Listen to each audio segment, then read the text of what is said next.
de grote bonte specht.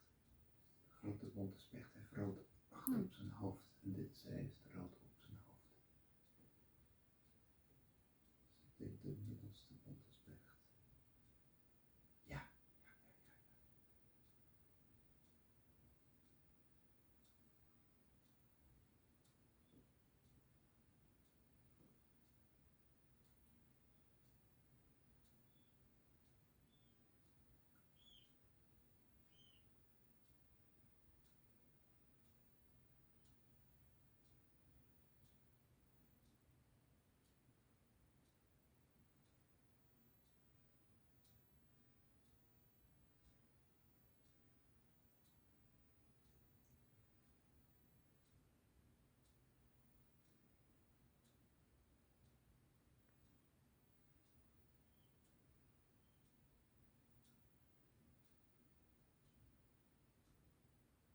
Is het te klein?